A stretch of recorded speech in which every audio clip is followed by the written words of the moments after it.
Most people think performance reviews are about how hard you work. They're not. They're also about budget, risk, and decisions most employees never see. In this video, I'll break down what really happens behind the scenes of performance reviews and how understanding it reduces unnecessary stress to help you respond wisely when a rating feels unfair.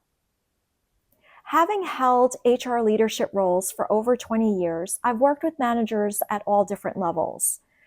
And when it comes to performance reviews, the common theme that I hear is that they wish they could provide all their employees exceeds expectations, especially when their teams are strong and performs well. Unfortunately, we're unable to do that. And that's because performance reviews operate in a constrained system. Let me explain. Ratings are limited. Managers only have a certain amount to give, especially when it comes to top ratings. You're all familiar with the bell curve. And for simplification purposes, we'll use 3 ratings: below expectations, meets expectations, and exceeds expectations. The majority of the employees will fall in the meets expectations bucket. And then you have the 2 ratings on opposite sides of the spectrum: below expectations and exceeds expectations. Even though management may have a large population of top performers, they cannot provide the exceeds expectations rating to every one of them. And that's because performance reviews, they serve multiple organization purposes, which I'll go through in a little while. So if you have employees that are on the border of exceeds and meets or meets and below, they're going to be placed in the buckets where there is a minimal amount of people. And that all depends on the company's size, because depending upon the size of the company, you may have more flexibility, or these rules can be enforced stronger at larger companies. So you may have someone that performs well and be placed in the below expectations, but they're truly not an underperformer. So when it comes to ratings, it's not purely on effort or contributions. Something else that many people don't realize is that before managers write performance reviews, they go through a calibration exercise. And this is where leaders come together and they compare their employees across teams within the department, within the division. It's basically ranking them. There are a multitude of calibration tools. The tool that I had used at the last company that I worked for was called the 9-box calibration tool. And it measures employees against their potential versus their performance. Managers prepare for these meetings. They prepare to talk about their employees, specifically focusing on the top performers and the underperformers. They need to justify where they're placed in the 9-box. So when it comes to ratings, it's not just purely based on objective metrics. It's based on a number of different things. What most employees also aren't aware of is that performance reviews, they serve a multitude of purposes beyond feedback. They're used to inform about compensation decisions. They're used to inform about promotions, talent differentiation, succession planning, and in the event of a company-wide layoff or a RIF, a reduction in force. This provides insight for the leaders to identify the critical employees, the ones that are developing, and the ones that are higher risk for business changes. What do I mean by higher risk employees? Those are the employees that slow things down at the company. They question everything. Now, you may be wondering, how does this tie back to ratings? Well, companies plan in advance. They have a budget they're working with, and they know how it's going to get allocated across all the different departments and divisions. The reviews, the ratings, they help inform about compensation decisions. So obviously, the employees who fall into the exceeds expectation bucket are going to get the higher merit increases.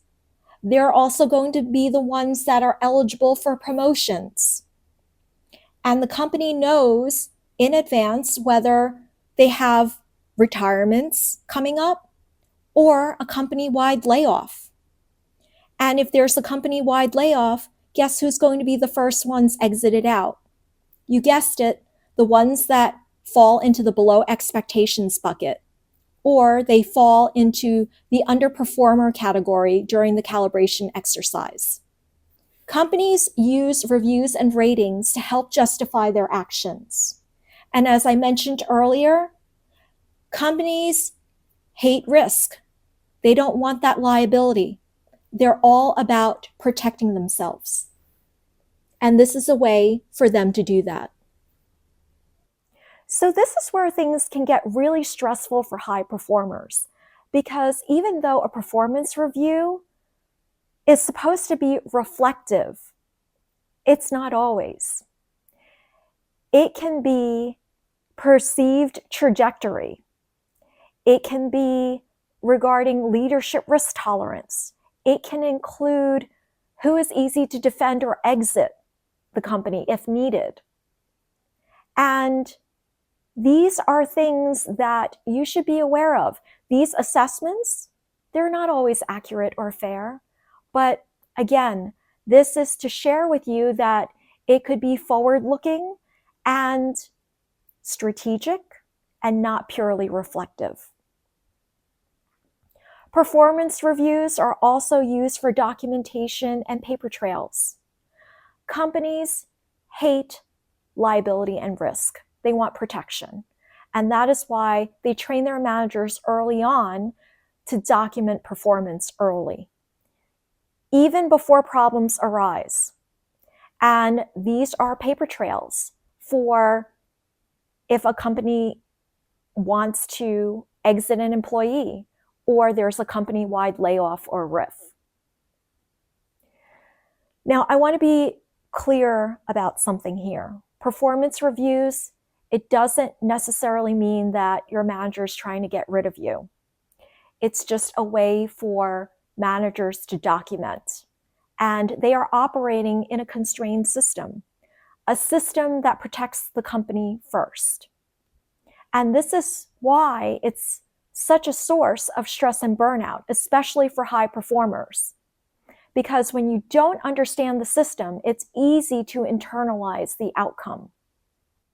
Now that you understand how performance reviews work behind the scenes, the question becomes, why does it create so much stress and pressure even when people are doing well?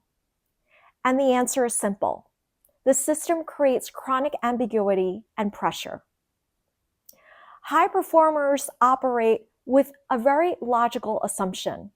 If I work hard, my rating will reflect that. It's worked for most of your life. In school, early on in your career, early on with your promotions. But when we operate in a constrained system, that equation breaks. When ratings are capped, effort doesn't automatically translate to outcomes. When you're consistently delivering, consistently saying yes, and the system does not provide any guarantee that you will be rewarded proportionately, that increases your stress levels. In addition to that, it also creates overwork. You think, if I work harder, or if I stand out more, then perhaps I will get a better rating. It creates hypervigilance. If I make a mistake, I may get demoted, or worse, I can get fired, or someone else can take my position. And that activates your nervous system. And when your nervous system is always on high alert, it creates stress. That chronic stress ultimately leads to burnout. It also creates competition instead of collaboration. When you feel like, well, my colleague can't do better than I can, that's going to make me look bad. You no longer collaborate. The most damaging part of the system is how often people internalize it. Rather than questioning the system or the structure, they question themselves. What else could I have done? Why wasn't it enough? Because reviews and ratings, they're not just about reputation. They're also about your pay, your bonus, your equity, your promotion eligibility. And when you get a review that is less than expected, you don't get specific feedback. The feedback you get is very general and vague, and that's due to risk. The companies don't want to be specific on why you didn't get the rating that you anticipated. And so you're forced to read in between the lines.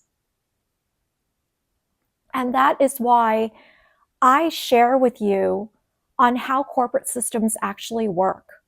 I translate it for you so you can understand them and reduce unnecessary stress, make better career decisions. And if you're finding this helpful, drop a heart emoji in the comments and subscribe to the channel if you haven't already done so. People don't burn out from workload alone. They burn out from unclear rules, moving goalposts, and uncertainty, constantly being evaluated and feeling insecure about their job. So let's talk about how to navigate the system without burning yourself out and tying a rating to your self-worth.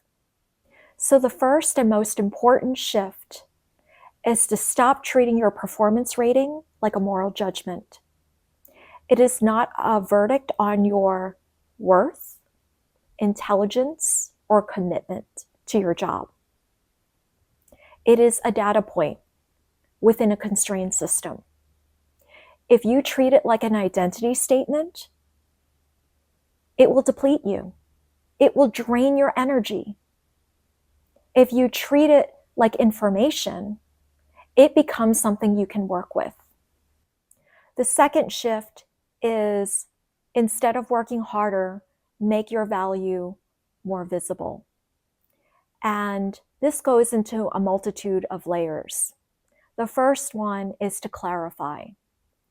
Clarify your value. I've talked about this before in other videos, and it is all about showcasing your contributions. You don't have to be boastful about it. All you can do is provide updates, and you can simply tell your manager or team lead or even cross-functional leaders that you work with about updates. And this is really more about keeping them informed so they're not blindsided. You're being transparent about it. Make it about them rather than about you. I don't want you to be blindsided, so I just want to keep you informed. The last thing a manager wants is to have no clue what people are talking about in a meeting. That's embarrassing. So make it about them. The next few questions I want you to think about. Don't ask anybody, but think about them and keep them in mind. The first is, what gets rewarded on the team? Perhaps you see your colleagues getting recognized for things that you don't. Are they working on projects that are more aligned with the company's initiatives, priorities? Perhaps you can get involved with those if you have capacity. The second is, now that you know there are calibration exercises done before performance reviews, who influences those calibration decisions? You already know it's your immediate manager and possibly your team lead if they have direct oversight over your responsibilities. But who else? Perhaps cross-functional leaders. You may not work with them directly, but you work with their teams. Find an opportunity to talk to them and give them updates. The second layer of making your value more visible is document. I want you to document year-round. Document your outcome, your inputs. And this is so important because every performance review, you have an opportunity to showcase your work. There is usually a self-assessment where you can do that. And if you document year-round, you don't forget anything that's important. I forget what I did yesterday or last week. So let alone a quarter go by or a whole year go by. So document all your work. The next shift is to reduce burnout by getting back in the driver's seat. And this is an important reframe. If you're consistently delivering and your rating stalls and does not improve, it's information. It's not failure. It's telling you something. It could be about the scope of your role. Perhaps your role may be phasing out, or your responsibilities are not aligned with the company's priorities or initiatives. It could be visibility. You're not showcasing your work. Team dynamics. Perhaps you and your manager don't see eye to eye. Or it could be organizational constraints. And once you see this, you have options. And as a dear friend of mine have always said, options are always good to have. Your options include rescoping your role, making a lateral move, changing teams or leaders, or redefining success.